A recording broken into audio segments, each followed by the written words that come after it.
नमस्कार दोस्तों, मैं ज्योति आपका स्वागत करती हूं आपके अपने YouTube चैनल उत्साह में। तो आज की वीडियो में हम कक्षा 12वीं के हिंदी ऐच्छिक यानी हिंदी इलेक्टिव के मॉडल पेपर के सब्जेक्टिव क्वेश्चंस को पूरा करेंगे। हमने पिछले वीडियो में हिंदी के MCQ को पूरा कर लिया था। अगर आपने उस वीडियो को अभी तक नहीं देखा है तो ज़रूर देख लीजिएगा। अब प्रश्नों को शुरू करते हैं। यहाँ पे पहला प्रश्न संख्या 31, क्योंकि MCQ 30 तक है और ये शुरू होता है 31 से। तो प्रश्न संख्या 31 है, स्कंदगुप्त किसका सपना देखते थे? उत्तर है, वे अपने दुश्मनों को हराकर गुप्त साम्राज्य को फिर से मजबूत करने का सपना देखते थे। मैंने यहाँ पे एक और बिंदु रखा हुआ है। स्कंदगुप्त मालवा नगर के धन कुबेर की बेटी विजया को मन में बसाए हुए थे। स्कंदगुप्त मालवा नगर के धन कुबेर की बेटी विजया को मन में बसाए हुए थे, पर उसने स्कंदगुप्त के प्रणय निवेदन को ठुकरा दिया। यहाँ पे विजय होगा। इस तथ्य को भी जानना आवश्यक था, जान लीजिए। प्रश्न संख्या 32, गीत गाने दो मुझे कविता की भाषा क्या है? उत्तर, गीत गाने दो मुझे कविता में खड़ी बोली का सरल, सशक्त और प्रवाहमयी प्रयोग किया गया है। प्रश्न संख्या 33, हिमालय किधर है? यह प्रश्न किससे पूछा? उत्तर है माफ कीजिएगा, उत्तर है, केदारनाथ सिंह ने अपनी कविता दिशा में एक बच्चे से पूछा था कि हिमालय किधर है, और उन्हें बच्चे ने उत्तर में हिमालय की दिशा अपनी पतंग की ओर बतलाई थी। यहाँ दिशा कर लीजिए, ठीक है। प्रश्न संख्या 34, कच्चा चिट्ठा पाठ में गांव वालों ने उपवास क्यों रखा? उत्तर, गांव में चतुर्भुज शिव की मूर्ति चोरी हो जाने के कारण गांव वालों ने इसे अपने धर्म पर आघात समझकर उपवास रखा, और लेखक जो ये मूर्ति अपने ऑफिस लेकर गए थे उनके यहाँ अपनी मूर्ति के मांग को लेकर उपस्थित हो गए। कहानी आपने पढ़ी होगी कच्चा चिट्ठा, तो आपको मालूम होगा कि लेखक जो है वो पौराणिक चीज़ों के, ऐतिहासिक चीज़ों के बहुत शौकीन थे, उन्हें बहुत पसंद थी, और वो अपने म्यूजियम में उसे कलेक्ट करके रखना चाहते थे। तो गांव से जब वो पार हो रहे थे, उसके पास से जब गुजर रहे थे, तो उन्होंने एक चतुर्भुज शिव की मूर्ति देखा। वहां पर किसी भी अन्य व्यक्ति को ना देखकर उन्हें लगा ये शिव की मूर्ति जो है वो ऐसे ही वहां पे रखी हुई है, और उन्होंने उसे उठाकर अपने ऑफिस लेकर आ गए। और जब गांव के लोगों को ये पता चला कि वहां से शिव की मूर्ति गायब है, और उन्हें ये भी शक हुआ कि ज़रूर ये लेखक ही उठाकर लेकर आए होंगे, तो वो सभी गांव वाले ऑफिस चले गए लेखक के, और वहां पर अपनी मूर्ति की मांग को लेकर खड़े हो गए, और उन्होंने प्रण लिया कि यदि आप हमारी शिव मूर्ति को वापस नहीं करेंगे, जब तक आप शिव मूर्ति को वापस नहीं करेंगे तब तक हम अन्न का एक दाना भी नहीं खाएंगे। चलिए, प्रश्न संख्या 35, भीष्म साहनी की पंडित नेहरू जी से भेंट कहाँ हुई? उत्तर, भीष्म साहनी की पंडित नेहरू से भेंट कश्मीर में हुई थी। जब पंडित नेहरू कश्मीर यात्रा पर आए थे, उनकी यात्रा के दौरान कश्मीर में उनका भव्य स्वागत किया गया। प्रश्न संख्या 36, ब्यालू का अर्थ क्या होता है? उत्तर, ब्यालू का अर्थ संध्या काल खाया जाने वाला भोजन है। प्रश्न संख्या 37, जगधर तेल की मिठाई को क्या कहकर बेचता था? उत्तर, जगधर तेल की मिठाइयों को घी की मिठाइयां कहकर बेचता था, झूठ बोलकर बेचता था। प्रश्न संख्या 38, रघुवीर सहाय अथवा प्रभाष जोशी की किन्हीं दो रचनाओं के नाम बताइए। उत्तर, रघुवीर सहाय की दो रचनाएं हैं, सीढ़ियों पर धूप में और हंसो हंसो जल्दी हंसो, और प्रभाष जोशी की दो रचना है, हिंदू होने का धर्म और मसी कागज और कागज कोरे। अन्य रचनाकारों के भी रचनाओं को आप देखकर जाइएगा, उनसे भी प्रश्न पूछे जा सकते हैं आपके फाइनल एग्जाम में। यह खंड ग को शुरू करते हैं, लघुत्तरीय प्रश्न है। प्रश्न संख्या 39, कार्नेलिया के गीत में किसका मानवीकरण किया गया है? उत्तर, कविता में उषा यानी सुबह को पनिहारिन के रूप में दर्शाया गया है, जैसे वह आकाश से जल यानी सूर्य की किरणें लेकर पृथ्वी पर आती हैं। यह जल लोगों की खुशी और समृद्धि का प्रतीक है। इस तरह से कवि ने उषा काल को जीवन में नयापन और ऊर्जा देने वाला समय बतलाया है। कवि ने उषा को, सुबह को क्या है, पनिहारिन के रूप में दर्शाया है, और क्या है, सूर्य की किरणें फैलाकर वो क्या करती है, नींद में खोए हुए लोगों को आलस्य में डूबे हुए लोगों को वो जगाती है और उसके जीवन में खुशी और समृद्धि लेकर आती है। चलिए प्रश्न संख्या 40, कवि ने अपनी पुत्री का तर्पण किस प्रकार किया? उत्तर, भारतीय संस्कृति में दिवंगत व्यक्ति की आत्मा की शांति के लिए विधिवत तर्पण करने का विधान है, पर निराला जी को सदैव धनाभाव रहा। सरोज की मृत्यु पर अपने काव्य कर्म को निभाते हुए इस कविता के माध्यम से अपनी पुत्री की आत्मा की शांति के लिए श्रद्धांजलि देते हुए वे तर्पण कर रहे हैं। यह कविता ही उनकी बेटी के लिए उनके द्वारा किया गया तर्पण है। निराला जी बहुत सादे स्वभाव के व्यक्ति हैं और उन्हें फिजूल खर्च बिल्कुल भी पसंद नहीं था। अगर आपने कविता पढ़ी है तो आपको ये मालूम होगा कि सरोज का विवाह भी बहुत ही सरलता से किया गया था, उसमें आडंबर और नियमों का पालन उतना नहीं किया गया था। उसी प्रकार यहाँ पे कवि निराला जी ने अपनी बेटी का तर्पण भी बहुत सारे धन को लुटाकर, बहुत सारे धन का दान करके, सामग्रियों का दान करके नहीं किया, अभी तो उन्होंने अपनी भावनाएं जो है इस कविता में प्रकट कर ली और यही उनका तर्पण था। प्रश्न संख्या 41, सागर और बूंद से कवि का क्या आशय है? उत्तर है, अज्ञे द्वारा रचित मैंने देखा एक बूंद से बूंद जीवात्मा का प्रतीक है और सागर परमात्मा का प्रतीक। बूंद क्षणभंगुर यानी क्षण भर में समाप्त होने वाला होता है और सागर शाश्वत यानी हमेशा बना रहने वाला होता है। बूंद की सार्थकता सागर के साथ संबंधित होती है। यदि सागर नहीं तो बूंद का भी कोई अस्तित्व नहीं हो सकता। उसी प्रकार मानव और परमेश्वर का भी संबंध है। जिस प्रकार देखिए यहाँ पे क्या स्पष्ट है कि जिस प्रकार सागर शाश्वत है और उससे ही बूंद निकला हुआ है वो क्षणभंगुर है, क्षण भर रहेगा और उसके बाद फिर सागर में मिल जाएगा, वैसे ही हम भी परमेश्वर से आए हैं, परमेश्वर का ही अंश है और मानव क्या है, क्षण भर ही रहता है संसार में और फिर वो खत्म हो जाता है, फिर वो क्या है, परमेश्वर से मिल जाता है। चलिए प्रश्न संख्या 42, बड़ी हवेली से बुलावा आने पर हरगोविंद के मन में किस प्रकार की आशंका हुई? उत्तर, बड़ी हवेली से बुलावा आने पर हरगोविंद के मन में आशंका हुई कि आज के युग में संदेश भेजने के अनेक साधन हैं, पर फिर भी बड़ी बहुरिया का बुलावा आया है तो बहुरिया को अवश्य ही कोई गुप्त संदेश देना होगा। इस संदेश की खबर चांद, सूरज, परिवा, पंछी तक को नहीं होनी चाहिए। कोई ऐसा गुप्त समाचार जो है वो हरगोविंद के जरिए बड़ी बहुरिया कहीं पहुंचाना चाहती है। चलिए प्रश्न संख्या 45, आधुनिक भारत में नए शरणार्थी किन्हें कहा गया है? उत्तर, आधुनिक भारत के नए शरणार्थी वे लोग हैं जिन्हें विशेष प्रोजेक्ट के तहत अपने आश्रय से निष्कासित कर दिया गया है। सिंगरौली गांव में लोगों को निष्कासित कर दिया गया है। औद्योगिकरण के तेज आंधी ने उन्हें अपने घर जमीन से सदा के लिए उखाड़ दिया। अब उन्हें अपने घर और अपने जमीन को छोड़कर कहीं और बसना पड़ रहा है और गैरों के भांति जीवन यापन करना पड़ रहा है। उनके निष्कासन का मूक विरोध तो वहां के पेड़ भी करते प्रतीत होते हैं जो सूखते जा रहे हैं। कहानी में उस गांव का वर्णन है जहां पे आम बहुत झड़ते हैं, पेड़ों की कतार लगी हुई है, लेकिन अब क्या है, वहाँ के आम के पेड़ भी जो है वो सूखने लगे हैं। क्यों? क्योंकि वहाँ पर जो ज़मीन थी वहाँ पर औद्योगिकरण की तेज़ आंधी आई, बहुत सारे फैक्ट्रीज लगाए जाने लगे, बहुत सारे जो है वो उन ज़मीनों पर फैक्ट्री ये सब जो है वो लगाया जाने लगा, जिसके कारण वहाँ के लोगों को उस ज़मीन को, अपनी ज़मीन को, अपने खेतों को छोड़कर बाहर जाना पड़ रहा है और वहाँ बाहर जाकर वो एक शरणार्थी, शरण के लिए आए हुए व्यक्ति के समान रहना पड़ रहा है उन्हें। प्रश्न संख्या 44, कश्मीर के लोगों ने नेहरू जी का स्वागत किस प्रकार किया? उत्तर, नेहरू जी का कश्मीर के लोगों ने कश्मीर पहुंचने पर भव्य स्वागत किया।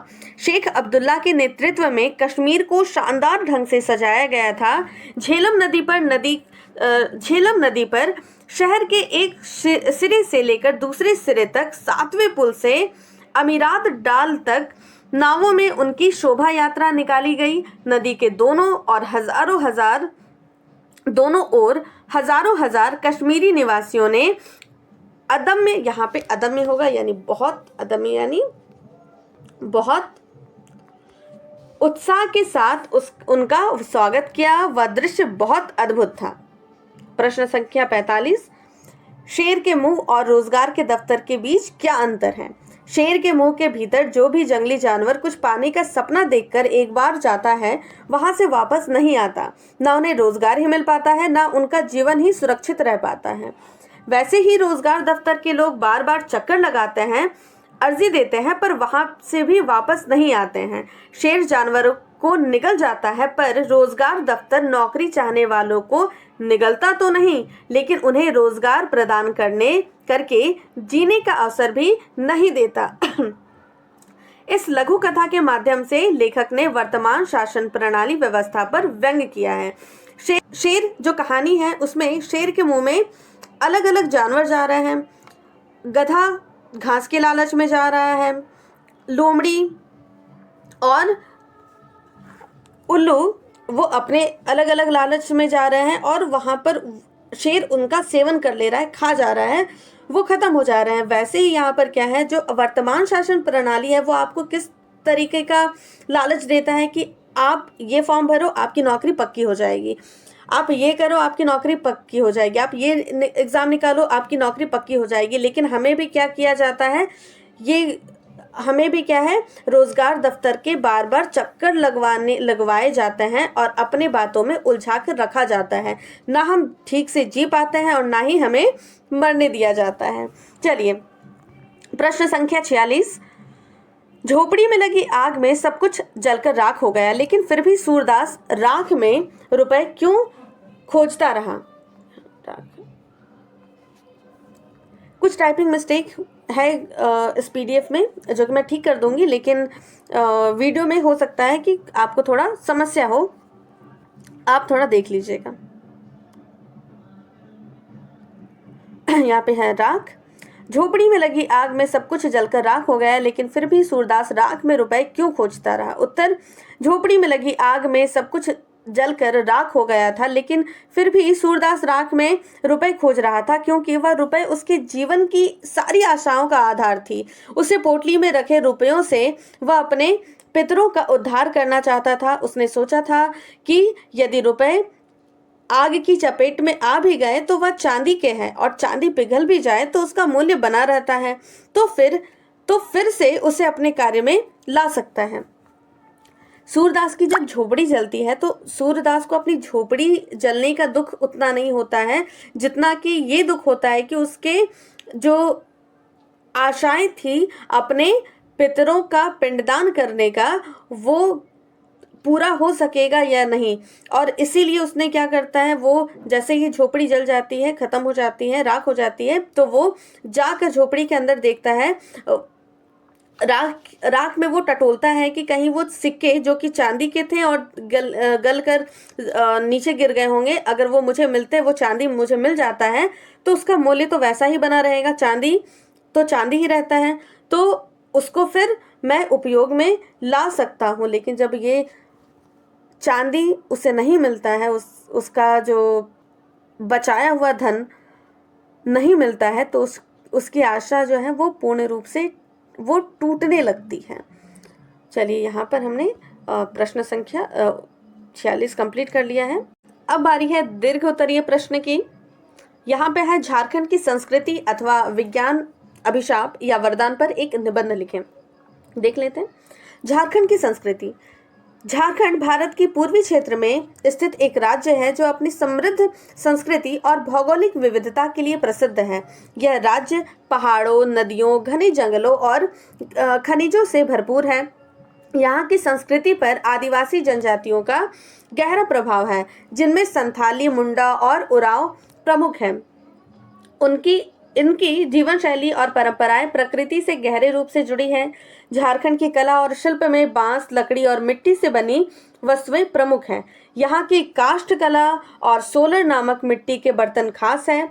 संगीत और नृत्य जैसे झूमर, सांबा और छऊ यहाँ के सांस्कृतिक धरोहर का हिस्सा है। ये नृत्य कृषि, शौर्य और धार्मिक उत्सवों से जुड़े होते हैं। राज्य में सरहुल, कर्मा और राखी जैसे आदिवासी त्योहार मनाए जाते हैं और प्रकृति और कृषि से संबंधित जो प्रकृति और कृषि से संबंधित है। साथ ही होली, दिवाली, ईद जैसे अन्य त्योहार भी धूमधाम से मनाए जाते हैं। झारखंड का खान पान भी विविध है, जिसमें धुसका, फरहा, पिठा और मांसाहारी व्यंजन प्रमुख है। आदिवासी लोग जड़ी बूटियां और जंगली फल भी खाते हैं। कुल मिलाकर झारखंड की संस्कृति और भौगोलिक स्थिति इसे भारतीय संस्कृति का एक अनमोल हिस्सा बनाती है। यहाँ पर यह है, आप इसमें भाषाओं को भी ऐड कर सकते हैं कि यहाँ पे कौन सी भाषा बोली जाती है, उसको ऐड कर दीजिएगा। संथाली, मुंडारी, खोटा, इन कुड़माली, ये जो भाषाएं हैं उसको भी ऐड कर सकते हैं। और मॉडल पेपर में तो आपकी झारखंड की संस्कृति दिया हुआ है, हो सकता है कि झारखंड के पर्यटन स्थल भी पूछे जाएं, तो उस प्रश्न को भी, उसको भी थोड़ा सा कर लीजिएगा। मैं प्रयास करूंगी कि एक वीडियो में मैं झारखंड के बारे में, यानी झारखंड की संस्कृति, वहाँ के पर्यटन स्थल, ये सब के बारे में भी ज़रूर समझाऊं। चलिए, ये अब दूसरा जो निबंध है, विज्ञान अभिशाप या वरदान, देखते हैं। विज्ञान ने मानव जीवन को अनेक तरीकों से प्रभावित किया है और इसे बेहतर बनाने के लिए कई महत्वपूर्ण योगदान दिए हैं। यह हमारे जीवन को सरल, सुविधाजनक और सुरक्षित बनाता है, लेकिन कभी कभी इसके नकारात्मक प्रभाव भी देखने को मिलते हैं। विज्ञान को हम अभिशाप और वरदान दोनों के रूप में देख सकते हैं। विज्ञान का वरदान, विज्ञान ने चिकित्सा, शिक्षा, परिवहन, संचार और कृषि में अभूतपूर्व सुधार किए हैं। चिकित्सा क्षेत्र में नए इलाज, टीके और सर्जरी की तकनीकों ने लाखों जीवन बचाए हैं। जैसे पोलियो का टीका, कैंसर के इलाज में उन्नति और एंटीबायोटिक ने मानव जीवन को लंबे समय तक जीने का अवसर प्रदान किया है। विज्ञान ने धरती के कोने कोने तक पहुंचने के साधन विकसित किए हैं, जैसे हवाई जहाज, हवाई यात्रा, इंटरनेट और मोबाइल फोन, जो हमारे जीवन को और भी अधिक सुविधाजनक बनाती है। विज्ञान का अभिशाप क्या है? हालांकि विज्ञान का दुरुपयोग भी होता है। परमाणु हथियारों का निर्माण, प्रदूषण और जैविक युद्ध विज्ञान के काले पक्ष हैं। यह पर्यावरण और मानवता के लिए गंभीर खतरों का कारण बन सकते हैं। इसके अलावा अत्यधिक तकनीकी विकास ने कुछ सामाजिक और मानसिक समस्याएं उत्पन्न की है, जैसे कि मानसिक तनाव, अकेलापन और भौतिक संसाधनों का अत्यधिक दोहन। निष्कर्ष, विज्ञान एक दो-धारी तलवार की तरह है, जो जब सही दिशा में उपयोग किया जाता है तो यह मानवता के लिए वरदान बन जाता है, लेकिन यदि इसे गलत दिशा में उपयोग किया जाए तो यह अभिशाप भी बन सकता है। इसलिए हमें विज्ञान का उपयोग विवेकपूर्ण और जिम्मेदारी से करना चाहिए, ताकि हम इसके लाभों को अधिकतम कर सके और इसके हानिकारक प्रभावों से बच सकें।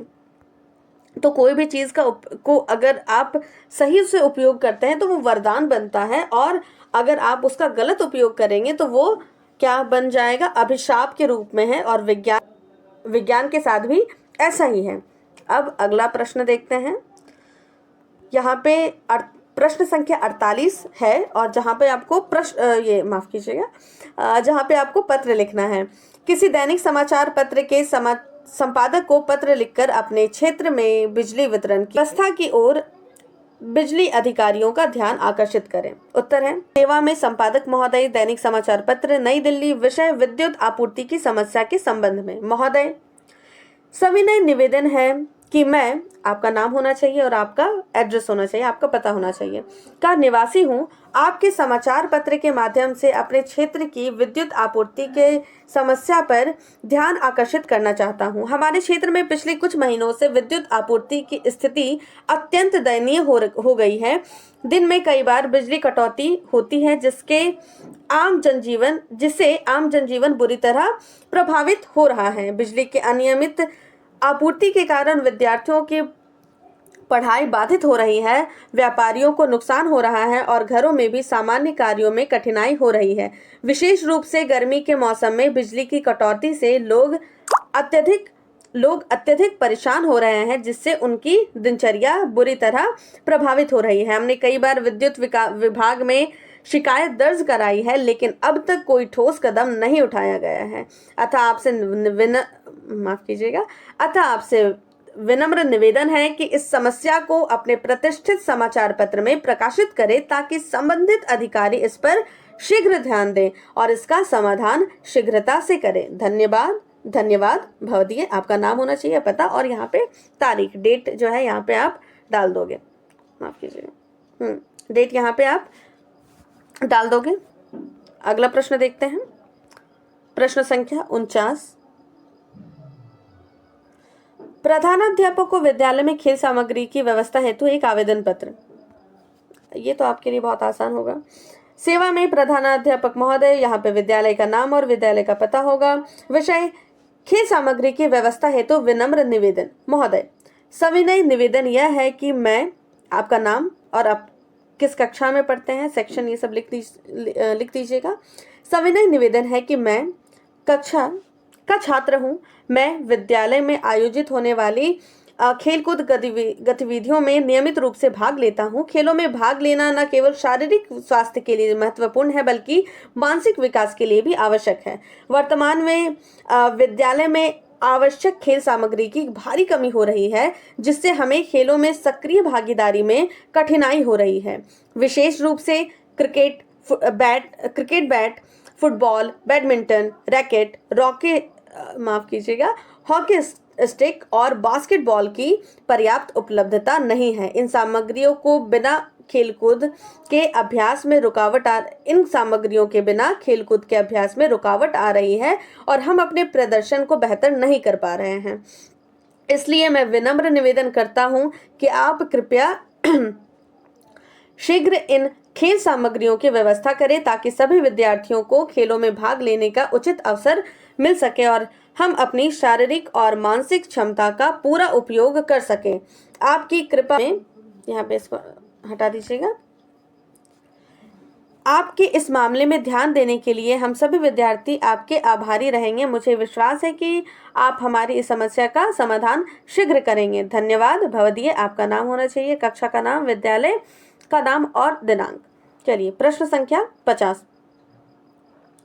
जनसंचार के प्रमुख कार्य कौन कौन से हैं? देखिए, जनसंचार को मैंने अपने 2 वीडियो में कंप्लीट करवा दिया है, जिसमें पहली वीडियो में मैंने जनसंचार को बहुत अच्छे से समझा दिया है और दूसरी वीडियो में जनसंचार के महत्वपूर्ण प्रश्नों को भी मैंने करवाया है। अगर आपने उस वीडियो को नहीं देखा है तो ज़रूर देख लीजिएगा, आपके एग्जाम्स के लिए वो बहुत महत्वपूर्ण है। यहाँ पे ये उत्तर देख लेते हैं। जनसंचार के प्रमुख कार्य क्या है?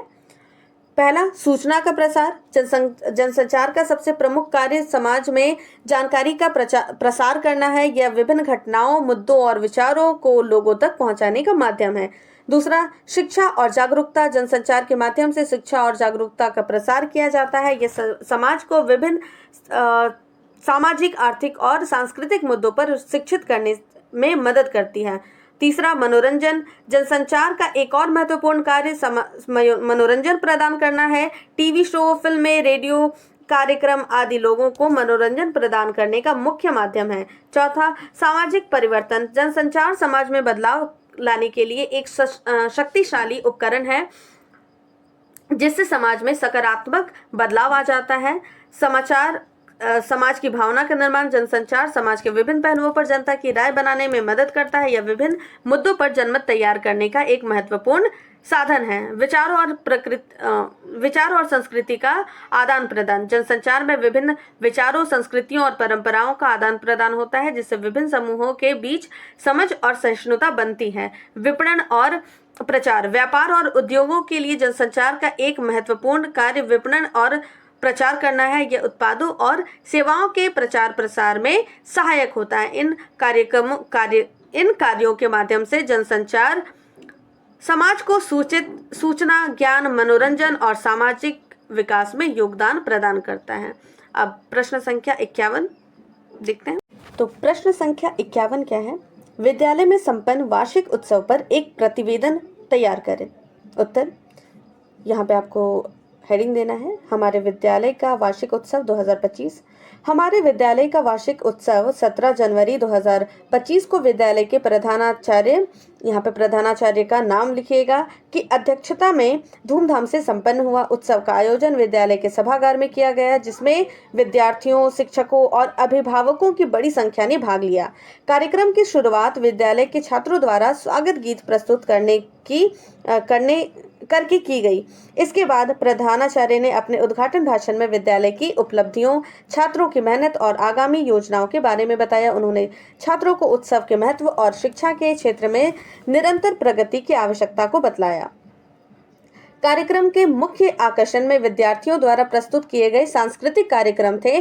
छात्रों ने नृत्य, संगीत, नाटक और कविता वाचन के माध्यम से अपनी प्रतिभा का प्रदर्शन किया। विशेष रूप से भारत की विविधता विषय पर आयोजित नृत्य प्रस्तुतियों ने सभी को मंत्रमुग्ध कर दिया। विद्यालय के संगीतकारों द्वारा प्रस्तुत शास्त्रीय संगीत ने कार्यक्रम को और भी गरिमा प्रदान की। इसके अलावा वार्षिक उत्सव में विद्यार्थियों को उनके उत्कृष्ट शैक्षिक और सह-शैक्षिक कार्यों के लिए पुरस्कार भी दिया गया। विभिन्न विषयों में उत्कृष्टता प्राप्त करने वाले छात्रों को सम्मानित किया गया, जिससे सभी विद्यार्थियों में प्रतिस्पर्धा की भावना और प्रेरणा का संचार हुआ। कार्यक्रम के अंत में विद्यार्थी के अध्यक्ष का नाम ने धन्यवाद ज्ञापित किया और इस सफलता को सभी के सहयोग का परिणाम बताया। इसके साथ ही उन्होंने आने वाले समय में और भी बड़ी उपलब्धियां हासिल करने की दिशा में सभी को प्रेरित किया। वार्षिक उत्सव का आयोजन सफल रहा और सभी ने इसे भरपूर सराहा। इस उत्सव ने विद्यालय के सामूहिक प्रयासों और विद्यार्थियों की कड़ी मेहनत का परिचय दिया। ये प्रश्न हुआ। अब यहाँ पे जो है अंतिम प्रश्न चल रहा है कि निम्नलिखित में से किन्हीं एक का काव्य सौंदर्य लिखना है। पहला देख लेते हैं। पहली कविता है, जननी निरखती बान धनुहिया, बार बार उर नैनई लावती, प्रभु जी की ललित पनहिया।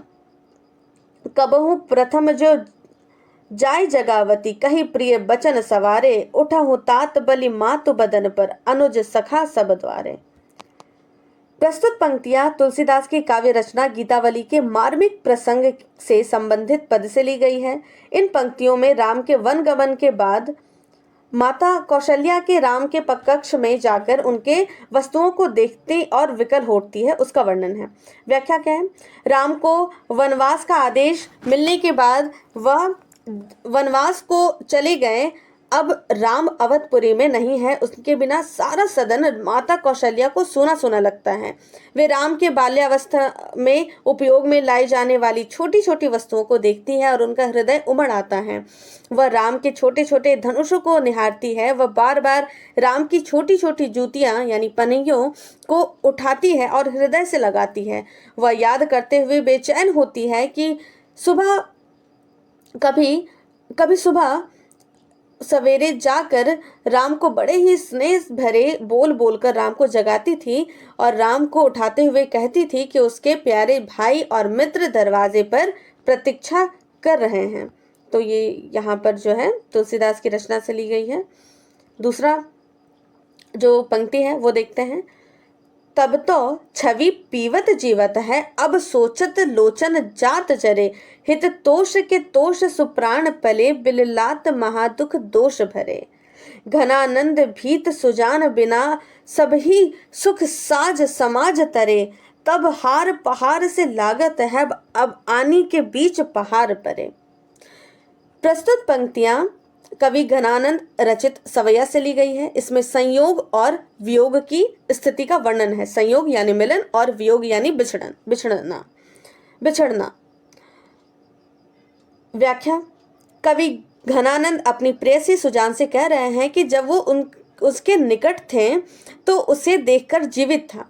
अपनी प्रेमिका के निकट रहते हुए संतोष के कारण उसके प्राण पल रहे थे, परंतु अब उससे दूर रहने पर व्याकुलता के कारण उसे महादुख झेलना पड़ रहा है। अब उसका हृदय दुखों से भरा पड़ा है। कवि कहता है कि सुजान से दूर होने पर अब उसके सभी सुख साधन उससे दूर हो गए हैं। कवि कहता है कि सुजान के साथ रहते हुए उसके गले का हार भी उसे पहाड़ के समान लगता था, अर्थात प्रेमिका से मिलन नहीं हो पाता था, परंतु अब उससे बिछड़ने पर दोनों के बीच पहाड़ खड़े हो गए हैं। तात्पर्य यह है कि अब सुजान से मिलना असंभव है। यहाँ पर हमने सारी दो कविताओं की पंक्ति दी गई है। मेरा कहना है कि आप जो है ये इस कविता को पूरा पढ़ लीजिएगा, दोनों ही कविता को बहुत अच्छे से पढ़ लीजिएगा, क्योंकि फाइनल एग्जाम में इस कविता की कोई भी पंक्ति दी जा सकती है। चलिए, तो ये हमने पूरा कर लिया। तो आज का विषय यहाँ पूरा होता है। हमें कमेंट के माध्यम से ज़रूर बताइए कि आपको ये वीडियो कैसी लगी। यदि अच्छी लगी हो तो इसे लाइक करना ना भूलें, वीडियो को शेयर करें क्योंकि बांटने से ज्ञान बढ़ता है, और चैनल से जुड़ने के लिए इसे सब्सक्राइब करें।